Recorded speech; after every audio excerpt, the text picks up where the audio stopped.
I'm Susan Cleveland, and today I would like to share with you how I put piped bindings on my quilt.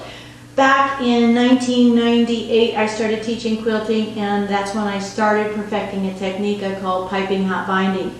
It's featured in this booklet that comes with a tool that is used to trim the seam allowance on the piping, and I'll show you that part too. Alright, here we go. We will begin with sewing perfect piping, and yes, there are some tricks to that. First thing is the cording that's going into the piped binding. I experimented with lots of stuff. I like this. It is a drapery cording. It measures about 1/16 of an inch. Smaller cording doesn't show up enough. Bigger cording gives us bulk in the corners.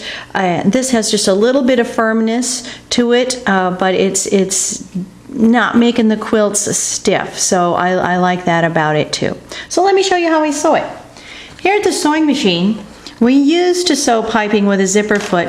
This is a foot with a little groove just to the left of that red line. If you need to use a zipper foot, you can, but if you can find a foot with a small groove, it makes things just much easier. So I've tied a knot in the end of my cording.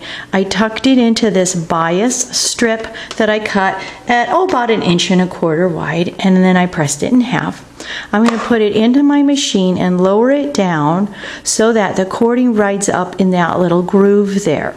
Now, while that's being held in place, and you see I've pulled that cording, or I've pushed that cording into that fold like that, these Post-it notes, this is a stack of Post-it notes, maybe 8 or 10 Post-it notes, about as thick as the cording, and I'm going to nestle them in here, right beside the fold of that fabric. It makes kind of like a little seam guide, and then I add a piece of tape because otherwise they just don't stay stuck enough. Now, the cording's going into the fold up against those Post-it notes.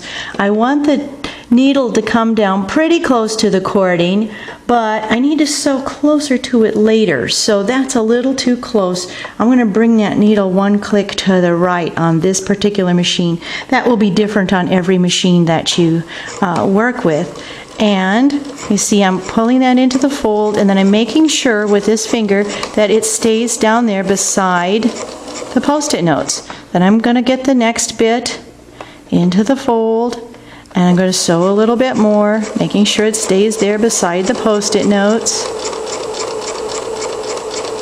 You see, that sure beats the old way we used to do it with the zipper foot. Now here is my test for have I sewn close enough but not too close. If I can get my fingernail in there just barely between the cord and the stitching, that's fantastic. Don't want to be any closer than that one right there. Okay, now let's talk about getting this piping on the quilt. One more little bit to take care of on that piping. When we sew piping with a bias strip, we never wind up with a good, clean, true seam allowance.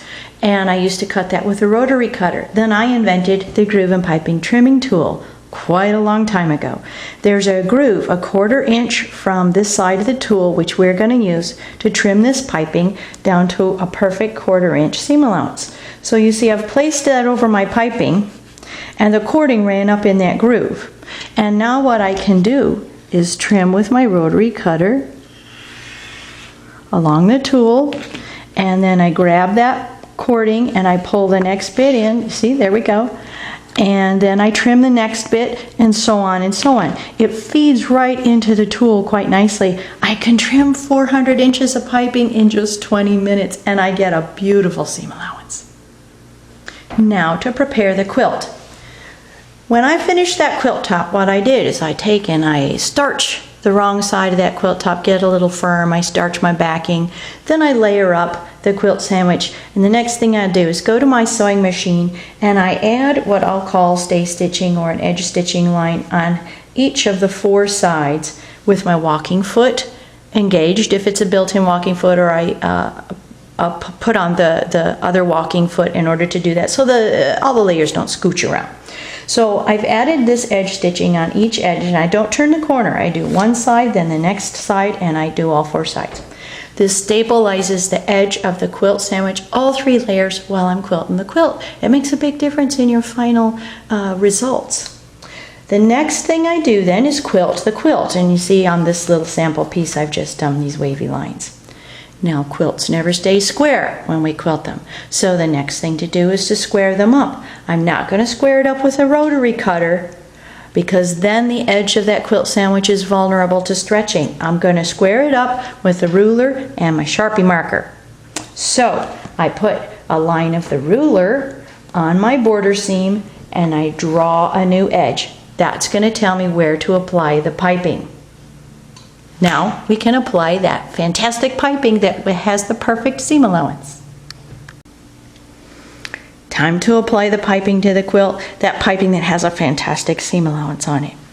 Here is the drawn edge of my quilt. Now you see, I don't care how that relates to that stay stitching or that edge stitching line, doesn't matter. I am going to lose a little bit of my quilt top. This will be eventually cut off, but I'll have a really nice straight edge. So this cut edge of the piping goes along that drawn line. If I was going to make a wavy quilt, I would draw a wavy line. Now where I want to sew is exactly on that piping stitching line, like that. However, we got a couple challenges here. If you don't have an open toe foot, it's going to be hard to watch that needle go up and down into that stitching line.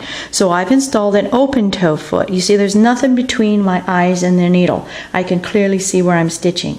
But if I set up my machine like this seam allowance or the edge of this piping is hitting this toe in a real awkward place. It's real hard to sew that way.